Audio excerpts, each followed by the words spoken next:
제가 먼저 읽겠습니다. 그때에 삼손이 자기 아버지와 어머니와 함께 딥낫에 내려가 딥낫의 포도원에 이른즉 보라 젊은 사자가 그를 향하여 소리를 지르더라.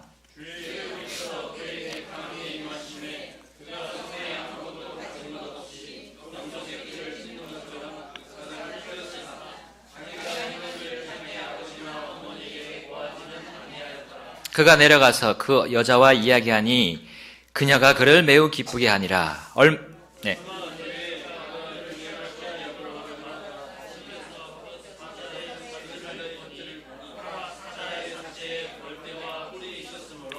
다 같이 읽겠습니다. 그가 손으로 그 꿀을 취하여 가면서 먹고 자기 아버지와 어머니에게 이르러 그들에게 그것을 주어 그들이 먹게 하였으나 자기가 그 꿀을 사자의 사체에서 취하였다고 그들에게 고하지는 아니하였더라. 아멘. 기도하겠습니다. 하나님, 오늘 이 말씀을 주셨습니다. 하나님, 저희들을 구원하신 그 말씀 계속해서 저희들을 또한 주님 안에서 성장하고 자랄 수 있도록 해주신 말씀으로 저희들이 받아들이고 주님과 함께 기쁨의 생활을 할 수 있도록 도와주십시오. 예수님의 이름으로 기도드립니다. 아멘. 네, 앉아주시겠습니다. 이 사사기에서 가장 많은 분량을 가지고 언급된 사사는 우리 보고 있는 단연 삼손입니다. 그의 태생에 대한 부분부터 시작해서 13장부터 시작해서요.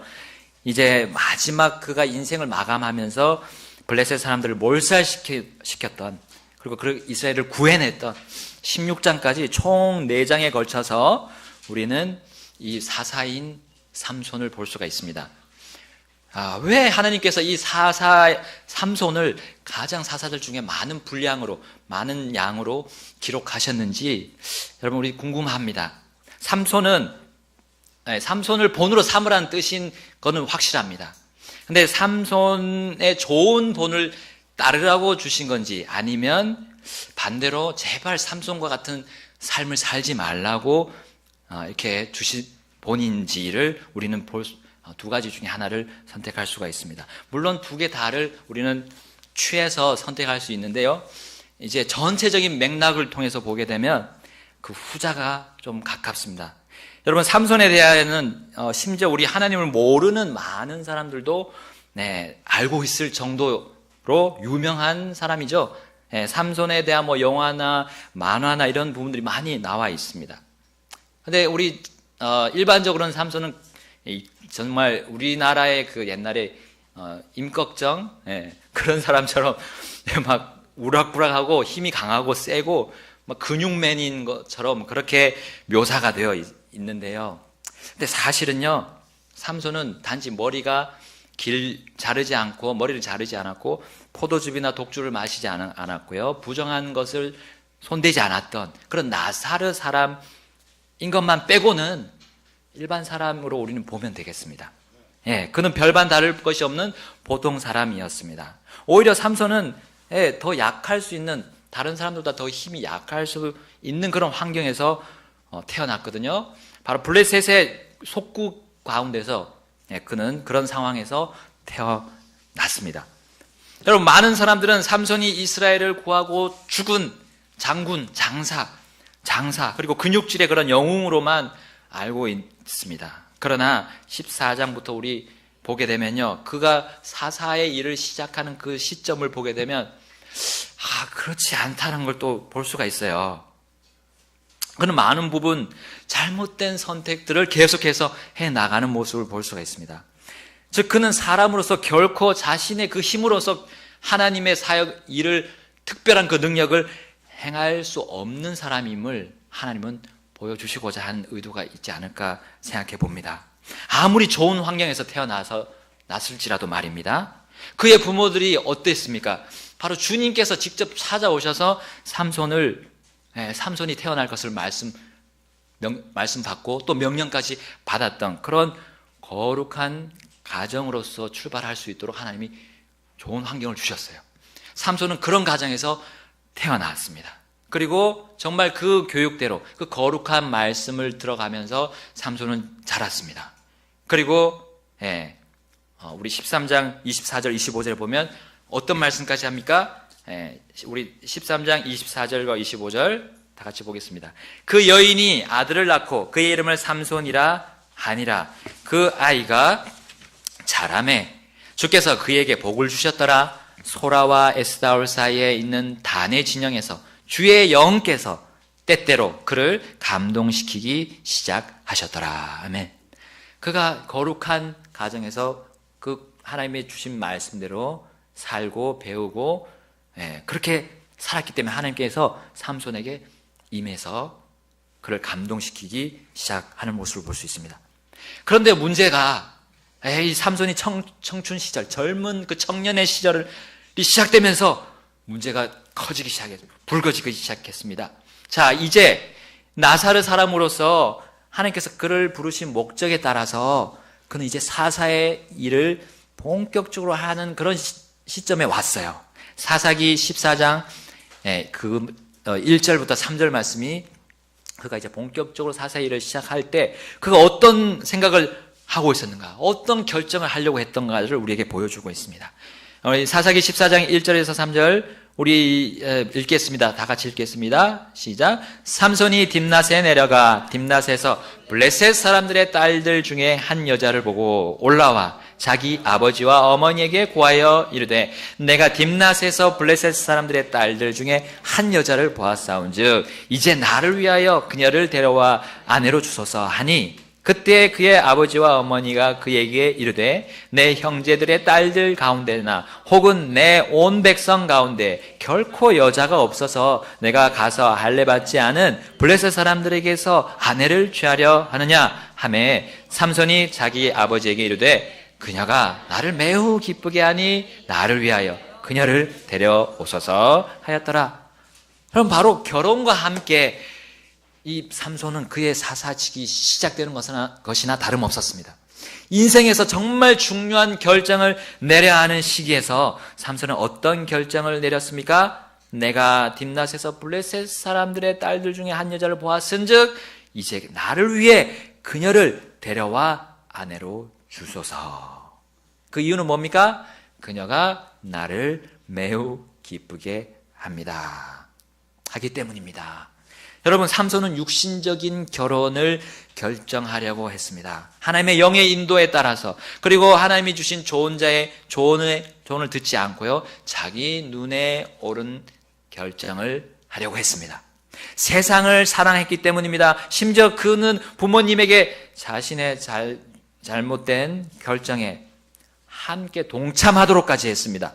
아버지에게 이르되 나를 위해 그녀를 데려오소서라고 말했습니다. 여러분, 결혼을 결정함에 있어서 우리는 얼마나 거룩한 기준으로 결정해야 하는지를 우리 하나님께서 사사였던 삼손을 통해 우리에게 알려주고 있습니다. 삼손은 사실 아버지, 그녀가 나를 기쁘게 하니 나를 위해 그녀를 데려오소서라고 그런 것 대신에 말씀드린 것이 아니라 아버지, 그녀가 저를 기쁘게 하지만 제가 어떻게 하나님을 기쁘시게 하는 결정을 할 수 있을까요? 라고 정말 여쭤봤다면 얼마나 좋았을까요? 여러분, 사실 삼손의 아버지 마누아는 삼손이 최초에 그 여자에 대해 말할 때 바른 조언을 해 주었죠. 아까 3절에 나옵니다. 네가 어찌하여 할례받지 않은 블레셋 사람들의 아내를 취하려고 하느냐? 라고 조언을 하셨어요. 근데 이 조언은 그의 아버지의 생각이었습니까? 그의 어머니의 생각이었습니까? 아니었습니다. 이 조언은 바로 하나님의 말씀이자 명령이었습니다. 우리 창세기 24장의 말씀에 나오죠? 24장 3절 4절에 내가 너로 하여금 하늘의 하나님이시며 땅의 하나님이신 주를 두고 맹세하게 할 터인즉 너는 나와 함께 거하고 있는 가나안 족속의 딸들 중에서 내 아들을 위하여 아내를 취하지 말고 오직 내 고향 내 친족에게로 가서 내 아들 이삭을 위하여 아내를 취하라 하니. 이미 창세기 때 바로 아브라함의 시절에서부터 하나님은 그들이 가나안 사람들, 그 주위의 민족들과 결혼하지 말라고 하셨습니다. 그리고 창세기 34장 14절에도 야곱의 아들들이 자기의 누이를 그 세겜 사람한테 줄 수 없다고 강력하게 얘기하는 장면이 나오고요. 우리 신명기 또 광야에 있을 때, 이스라엘 백성이 광야에 있을 때 또 모세를 통해서 하나님이 당부하셨어요. 신명기 7장 3, 4절에 또 그들과 결혼하지 말지니 내 딸을 그의 아들에게 주지 말며 내 아들을 위하여 그의 딸을 취하지 말지니라. 그들이 내 아들을 돌이켜서 나를 따르지 못하게 하므로 그들이 다른 신들을 섬기리니 그러면 주의 분노가 너를 향해 타올라 갑자기 너를 멸하리라 했고요. 또 우리 여호수아를 통해서 또 재차 말씀하셨어요. 여호수아 23장 11절부터 13절에 그 약속의 땅에 들어갔을 때 역시 하나님은 그 민족들, 그 주의 민족들과 너희들이 쫓아내지 않았던 그 주의 민족들과 같이 올무를 매지 말고 결혼을 하지 말고 하지 마라. 그런데 너희들 결혼하고 같이 그들과 함께하면 그들이 너에게 가시가 돼서 너를 찌를 것이라고 말씀하셨습니다. 여러분, 이스라엘의 멸망의 시작은요, 사실 자신들의 주위에 있는 불경건한 하나님을 모독하고 하나님을 모르는 민족들과 결혼하는 것이었습니다. 바로 세상을 사랑하기 시작하는 것이 바로 그 결혼의 결정부터 시작된다는 거예요. 여러분, 결혼을 결정하는 것이 얼마나 엄중합니까?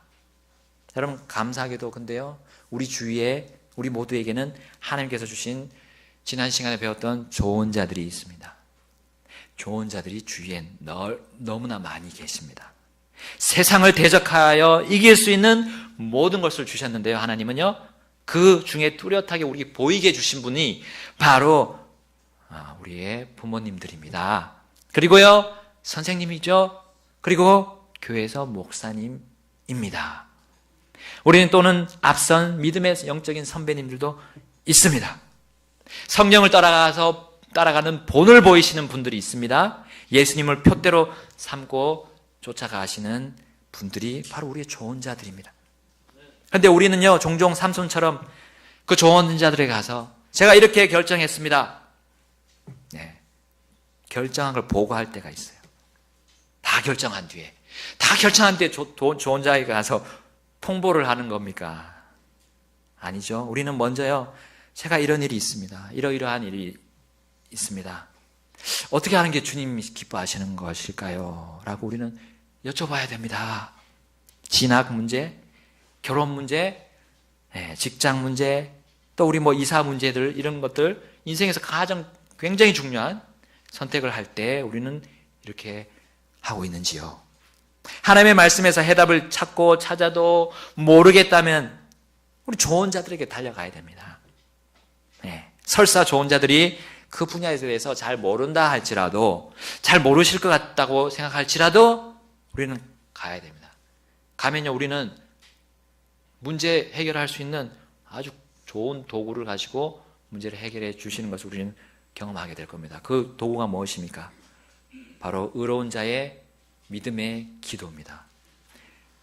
아무리 못해줘도요, 조언을 못해줘도 기도는 해줄 수 있다는 겁니다. 여러분, 기도가 얼마나 큰 능력이 있습니까? 산을 넘기는 그 믿음의 기도, 우리 성경이 말하고 있잖아요. 큰 산, 우리가 도저히 넘을 수 없는 그 큰 산을 순식간에 옮겨버릴 수 있는, 그 큰 문제의 산을 옮겨버릴 수 있는 그 기도를 누가 해줍니까? 우리 좋은 자들이 해줄 수 있잖아요. 우리 잠언 11장 14절에 말씀합니다. 조언이 없으면 백성이 넘어져도 좋은 자가 많으면 안전이 있느니라. 아멘. 15장 22절에도 조언이 없으면 계획들이 실패하되 좋은 자가 많으면 그것들이 굳게 서느니라. 아멘. 잠언 24장 6절에도 있습니다. 너는 지혜로운 조언으로 전쟁을 할지니라. 좋은 자가 많으면 안전하니라. 아멘. 여러분, 우리의 좋은 자들에게 어떻게 우리는 반응하고 도움을 구하고 있습니까? 하나님이 주셨습니다. 하나님이 우리가 이 세상의 유혹을 이길 수 있고 세상에서 승리할 수 있는 힘을 주셨어요. 이미 보이는 것들을, 보이는 권능을 주셨다는 겁니다. 여러분, 또한 좋은 자의 역할도 얼마나 중요합니까? 우리 다 부모님들이 많으십니다. 자식 이기는 부모 없다는 말이 이 삼손의 집에서 일어나고 말았습니다. 5절 말씀 보겠습니다. 그때의 삼손이 자기 아버지와 어머니와 함께 딥낫에 내려갔다고 말씀합니다. 올바른 조언을 하시던 삼손의 부모님은 결국 자식에게 졌습니다. 그리고 내려갔습니다. 올라간 것이 아니라 내려갔습니다. 타락의 길로 접어들었다는 것을 말하고 있습니다. 그것은요, 결혼의 시점에서 그렇게 되었음을 우리는 계속 눈여겨봐야 합니다. 한 사람의 청년은 결혼하기 전까지는요, 누구의 손에서 길러지고 또한 훈육되어야 합니까? 부모님들입니다. 특히 아버지는 자녀 결혼 문제를 자녀의 개인 문제로 취급해서는 안 됩니다. 결혼에 있어서 자녀의 배우자의 물질적인 문제들 때문에 끝까지 붙잡고 늘어지는 그런 조언자가 아니라 믿음과 영적인 문제, 즉 하나님과의 관계의 문제, 교회와의 관계의 문제를 끝까지 붙잡고 늘어지는 바른 조언자가 되어야 할 사람이 저와 부모님들입니다. 그러나 마노아는 끝까지 그 일을 하지 못했어요. 불경건한 길로 가는 자식에게 지고 말았습니다. 마지막 마지노선의 역할을 해야 할 조언자, 삼손의 아버지 또 어머니는 그렇게 하나님의 명령을 마지막까지 지키고 순종하며 하나님께서 맡기신 조언자의 역할을 완수해내지 못하는 모습을 우리가 보고 있습니다. 얼마나 극심한 안타까움을 주고 있습니까? 여러분, 바른 조언을 해야 됩니다. 끝까지요. 적어도 인생의 중요한 시점, 진학과 결혼과 직장 문제에 있어서 조언을 해줘야 됩니다. 바른 조언을 듣지 않고 바른 조언을 계속하지 않을 때 어떤 일이 벌어집니까? 우리 14장 5절부터 9절 말씀에서 6절까지 제가 읽겠습니다. 그때 삼손이 자기 아버지와 어머니와 함께 딥낫에 내려가 딥낫의 포도원에 이른즉 보라, 젊은 사자가 그를 향하여 소리를 지르더라. 보라, 젊은 사자가 그를 향하여 소리를 지르더라. 주의 영께서 그에게 강하게 임하심에 그가 손에 아무것도 가진 것이 없이 염소 새끼를 찢는 것처럼 그 사자를 찢었으나. 여러분, 놀랍게도요, 거룩함을 잃어가는 삼손의 가정 안에 여전히 하나님께서 일하셨습니다. 세상을 사랑해서 비뚤어져가는 가정, 그리고 그 가정의 가장 중심 인물인 아들 삼손에게 왜 하나님은 임하셔가지고 영으로 임하셔서 그에게 힘과 큰 놀라운 능력을 주셨는가? 우리는 이 장면에서 이해가 되지 않지만 근데 하나님의 세심한 역사를 바라보고 놀라지 않을 수 없습니다. 여러분, 여기 한 마리 사자를 죽이는 것은 뭐 별로 이스라엘과 블레셋 관계에서 이스라엘에 큰 구원을 주는 그런 뭐 역사가 아닙니다. 이거는 오직 삼손 그리고 그 가정을 향한 하나님의 역사였던 겁니다. 어떤 역사였습니까?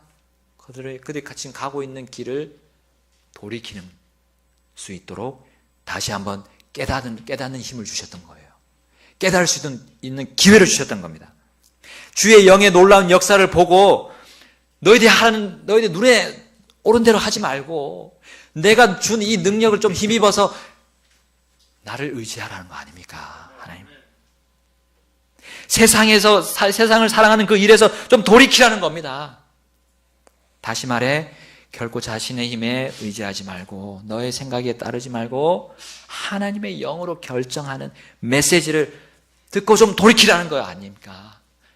이번 주구간에 스가랴 4장 6절도 우리 보았습니다. 힘으로 되지 아니하고 능력으로 되지 아니하며 오직 내 영으로 되느니라 만군의 주가 말하노라. 아멘. 삼손은 사자를 마치 염소 새끼를 찢듯이 찢고 난 뒤에 그는 어떻게 했습니까? 그 놀라운 사건을 경험했어요. 하나님의 그 놀라운 힘을 경험했습니다. 체험했어요. 근데 주님, 그때 부모님들은 보지 않았어요. 그 장면을. 삼손은 부모님에 가서 아버지와 어머니, 내가 지금 하나님의 영의 힘으로 놀라운 일을 했습니다. 저는 아무런 무기도 없는 채로 사자를 찢어버렸어요. 여러분, 부모님, 이건 제가 제 몸에서 나올 수 없는 힘으로 내가 했습니다. 이건 하나님께서 우리에게 얼마나 강력하신 분인 것을 우리에게 알려주는 거 아닙니까? 하면서 우리가 다시 생각해 봅시다. 제가 지금 이 결정을 다시 한번 생각해 보여야 되겠습니다 하고 하나님께 그 생각을 돌렸다면 얼마나 더 좋았을까 하는 생각을 합니다. 근데요, 그가 어떻게 했습니까? 삼손이요, 14장 6절을 보십시오. 주의 영께서 그에게 강하게 임하시매 그가 손에 아무것도 가진 것 없이 염소 새끼를 찢는 것처럼 그 사자를 찢었으나 자기가 행한 일을 자기 아버지나 어머니에게 고하지는 아니하였더라. 얼마나 어리석은 또 결정을 하고 말았습니다. 삼손은 돌이키지 않았고요. 삼손 자신에게 개인적으로 또한 그 과정 속에서 그 가정 속에 역사하시려는 하나님의 강력한 권능, 그 임재하심을 경험했음에도 불구하고 그는 부모님들과 그걸 나눠 써야 되는데 나누지 않았다는 겁니다. 하나님의 긍휼의 손을 뿌리치고 말았어요. 부모님에게 그것을 말하는 순간 어떻게 됐을까요? 부모님들은 아차, 우리가 하나님의 영의 인도를 거부하고 지금 타락의 길로 갔었구나 하는 것을 깨달았을 거 아니에요, 부모님들도. 그래서 야, 삼손아, 우리 다시 돌아가자. 다시 처음에 하나님이 주신 거룩함의 그 가정으로 다시 돌아가자라고 할 것을 삼손이 두려워했을 수도 모르겠습니다. 그런데 삼손은 결국 어쨌든 간에 계속해서 자신의 정욕을 좇으며 조언을 듣기를 거부했던 겁니다. 그 정욕을 마음껏 채우기 위해서 내달렸습니다. 사사기 14장 7절에 보면 그가 내려가서 그 여자와 이야기하니 그녀가 그를 매우 기쁘게 하니라. 이 시점에서 우리 로마서 말씀이 보아야 되겠습니다. 로마서 13장 14절 말씀 우리 다 같이 가서 보겠습니다. 로마서 13장 14절.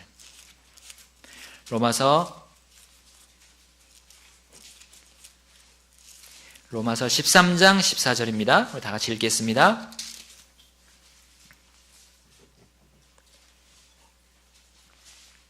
로마서 13장 14절 시작. 오직 너희는 주 예수 그리스도로 옷 입고 육신의 정욕을 채우기 위해 육신에게 기회를 주지 말라. 아멘. 이 말씀 육신에게 기회를 주지 말라고 되어 있지만 우리 이제 새로운 번역본이 나오게 되면 우리 쪽복음 만들면서 저도 확인을 했는데요. 육신에게 먹이를 주지 말라는 것으로 아마 바뀔 것 같습니다. 하여간 기회가 아니라요. 육신에게 우리가 육신이 못 박혀 있잖아요. 주님과 함께 십자가에 못 박혀 있는데 계속 그 육신에게 영양분을 공급하고 먹는 것을 계속 주는 거예요. 죽어 있는 것을 뭐 하려고 줍니까? 시체에게 아무리 먹여봐도 시체는 아무 일도 못하는 겁니다. 근데 이 정욕을 쫓아 사는 사람들은 계속해서 그렇게 먹이를 주는 거예요. 육신에게. 나의 그 잘못되고 하나님 앞에서 도저히 선을 행할 수 없는 그 육신에게 계속해서 먹이를 줍니다. 시간을 주고요, 재능을 주고요, 물질을 거기다가 다 줍니다. 삼손은 바로 그와 같은 일을 하고 있습니다.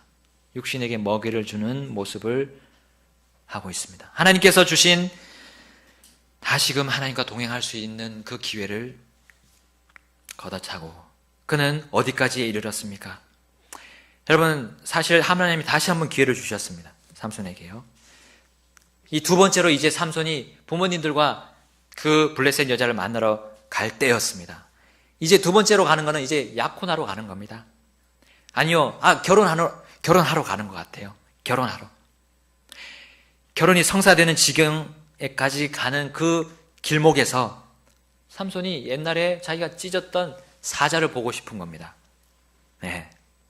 그것이 자기가 보고 싶어서 가는 건지 아니면 하나님이 한 번 더 기회를 주려고 하시는 건지 모르겠어요. 하여튼 갔습니다. 갔고요. 사자가 찢어진 그 사체가 그대로 있는 겁니다. 누가 가서 치울 수도 있었는데 그 누구도 치우지 않았어요. 그 사체가 그대로 그 장소에 있습니다. 삼손은 그 모습을 보고 다시 생각할 수 있습니다. 예전에 하나님이 자기에게 임해서 놀라운 힘을 주셨다는 것을 다시금 알 수 있는 기회가 있었어요. 근데 이상하게 거기에요, 사체에 꿀이 같이 있는 겁니다. 벌떼들이 막 있고 거기에 벌집이 있었겠죠. 꿀이 막 흘러 넘치는 겁니다. 삼손은 꿀에 집중했습니다. 달콤한, 세상의 달콤한 것에 집중했습니다. 여러분, 우리 이 세상에는 하나님이 우리에게 보여주신 정말 하나님의 능력을 볼 수 있는 것들도 너무나 많습니다. 그런데 그에 반면에 우리를 하나님부터 완전히 멀어지게 하는, 우리의 육신을 즐겁게 하는 것들이 너무나 많습니다. 우리는 무엇을 보고 있습니까? 무엇을 보고 있습니까? 우린 그 둘 중에 하나를 보게 됩니다. 그리고 본 것에 따라 그대로 행동하게 되고요, 생각하게 되고 그렇게 살게 될 것입니다. 삼손은 안타깝게도 그 순간에서도 꿀을 집중했습니다. 세상 것에 집중했습니다. 그리고 하나님께서 그가 태어나면서부터 만지지 말라고 했던 부정한 것에 손을 댔습니다. 그리고 그 꿀을 벗어 먹고 가져가서요, 부모님에게 효도하는 마음이 있었는지 모르겠습니다. 가져가서 부모님들도 드렸습니다. 그리고 역시나 그 사건에 대해서 이 꿀이 어디서 났는지, 어떻게 어떤 연유로 났는지 말하지 않았습니다. 동일한 이유라고 믿습니다. 마지노선인 경건함과 거룩함의 마지막 경계에서 그를 막아줄 수 있었던 마지막 조언자, 부모님들의 조언을 듣지 않으려고 했던 겁니다. 삼손은요, 잡아도 손에서 자꾸 미끄러지는 미꾸라지처럼 하나님의 손 안에서 자꾸만 빠져내려갔습니다. 하나님의 명령을 범하고도 또한 거룩함의 마지노선 부모님의 손에서도 빠져나가려 했던 정말 불경건한 시도들을 우리는 보고 있습니다. 바른 조언을 듣지 않으려고 발버둥 치는 삼손의 모습을 보십시오.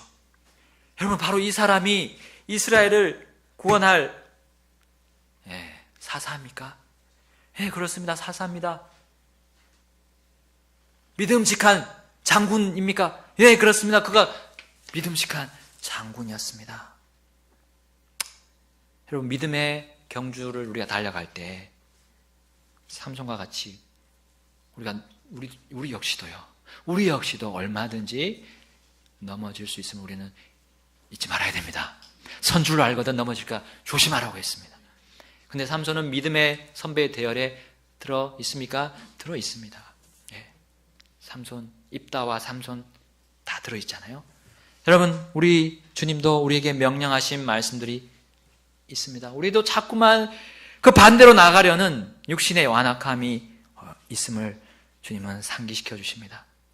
왜 자꾸 더럽고 추악한 옷을 계속 입으려 합니까?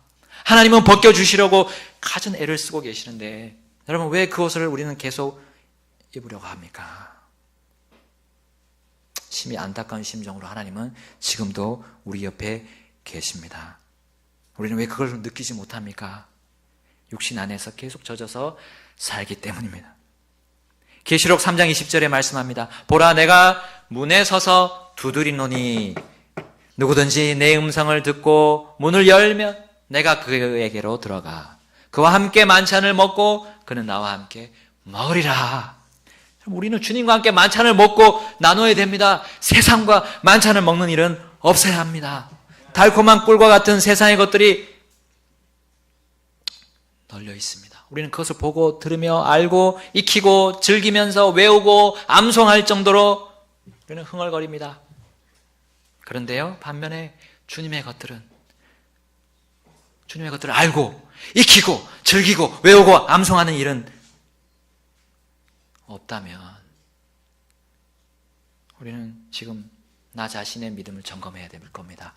지금 나는 주님의 자녀인가 아닌가 우리는 점검해 봐야 됩니다. 이런 일이 계속해서 있어도 뭐 별 거리낌이 없다면, 내가 주님의 말씀 안 보고 그냥 살아도 괜찮아, 나는 괜찮아 라고 한다면 여러분 점검해 봐야 됩니다. 나는 지금 주님의 자녀인가 아닌가 점검해 보아야 됩니다.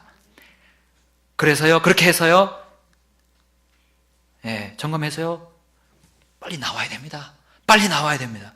내 죄 가운데서 죽든지 아니면 오늘도 기회를 주신 하나님께 회개하고요, 통곡하고요, 철저하게 돌아와야 됩니다. 하나님 아버지, 제가 잘못했습니다. 저를 용서해 주십시오. 제가 잘못된 길로 갔습니다. 제가 기뻐하는 것을 취하면서 살았습니다. 부디 저를 용서해 주시고 저를 다시 받아주십시오. 아버지께서 제게 주신 좋은 자들의 말을 이제부터 좀 귀담아 듣겠습니다. 목사님, 부모님, 선생님 주셔서 감사합니다 하고 우리는 주님의 뜻에 맞추기를 기도해야 됩니다. 그렇다고요, 우리 좋은 자인 삼손의 부모님들은 아무 책임이 없었습니까?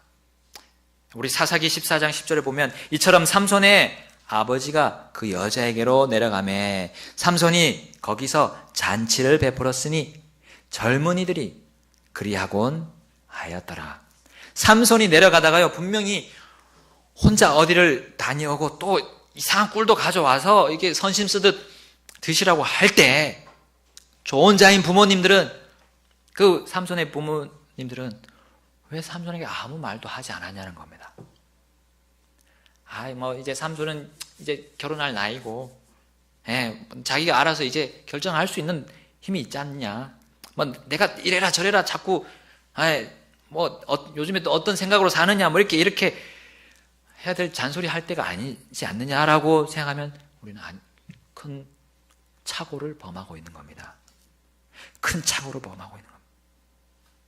여러분, 삼손이 결혼식을 올리고 따로 집을 나가 독립하는 순간까지 사실 다 끝난 것이 아닙니다.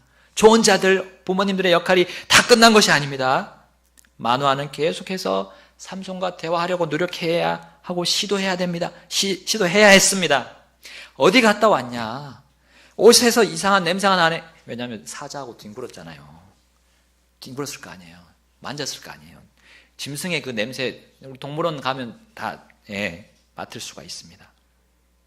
그 꿀이 어디서 났냐? 물어봐야 될 거 아닙니까? 말 좀 해봐라고 계속 물었어야 돼요. 말 안 하면요. 계속 물었어야 돼요. 그게 좋은 자인 부모님의 역할입니다. 이 시대 젊은이들이 하는 방식대로 결국 잔치를 치러 주었어요.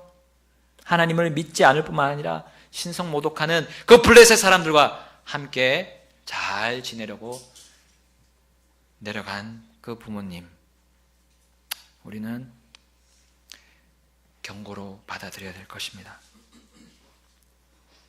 여러분, 이 가정이 어찌 이렇게 거룩함을 놓쳐버렸습니까? 어떻게 이렇게 놓쳐버릴 수 있습니까? 하나님의 백성이요, 우리 철천지 원수인 마귀와 세상과 육신과 친구가 되고요, 사돈이 되고 평생을 함께 할 수 있는 배우자가 될 수 있단 말입니까? 그래서 오늘 제목이 그렇습니다. 원수를 미워하고 좋은 자를 사랑하라 했습니다. 그 원수는요, 우리 예수님이 사랑하라고 했던 그 원수들, 사람들이 아니고요. 여기 우리의 대적, 마귀, 육신, 그리고 이 세상을 말하는 거지 않습니까? 하나님은 이 원수들, 이 대적들을 미워하라고 했습니다. 거기서 그들 가운데서 나오라고 했습니다. 그들과 같이 멍에를 매지 말라고 했고요. 그들과 함께 하지 말라고 했습니다. 분리하라고 분명히 말씀하셨습니다. 왜 근데 삼손의 가정은 그렇게 잘못되었습니까? 자기 눈에 옳은 대로 행했기 때문입니다. 세상을, 그렇게 되니까요, 세상을 사랑하게 됩니다. 세상이 좋아 보입니다. 내 육신의 좋음이, 기뻐함을 추구하게 되니까요, 세상이 좋아지게 되고, 또 세상의 여러 가지 것들을 하나씩 이렇게 당겨오게 되고요, 타협하게 되고 하면서 서서히 세상 속으로 물들어가는 겁니다. 한 번에 물들지 않습니다. 천천히 하나씩 물들게 되어 있습니다. 마귀를, 결국에는 마귀를 기쁘게 하는 그 결과까지 나가는 거죠. 육신을 따라 결정하려 할 때 우리는 하나님께서 허용한 것이라는 죄의 속삭임을 들을 수 있습니다. 이거 내가 결정한 거가 막 잘 풀리고 잘 되고 있어요. 그러면 이것이 하나님이 함께 하시는구나라고 착각하는 겁니다. 우리 계속 오전에 배우고 있습니다. 착각하는 거예요. 죄의 속임수입니다. 그게. 십자가에 못 박혀 죽어 있는 육신을 보고요, 자꾸 말을 거는 거예요. 시체하고 계속 말하는 거예요. 우리 정신 나간 사람들이 시체하고 말한다잖아요. 정신 나간 상태입니다. 하나님이 보시기에 정신 나간 상태입니다. 삼손이 내달린 비참한 내리막 인생으로 우리는 향하고 있습니까? 여러분, 그러기 전에요, 나를 사랑하시는 하나님께서 내 곁에 주신, 내 옆에 가까이 보내주신 목사님, 부모님, 선생님, 영적인 분들의 진심 어린 조언을 우린 받아야 됩니다. 결정 앞에서요, 중요한 결정들 앞에서 제발 우리는 좋은 자를 가까이 하고 사랑합시다. 다 같이 기도하겠습니다.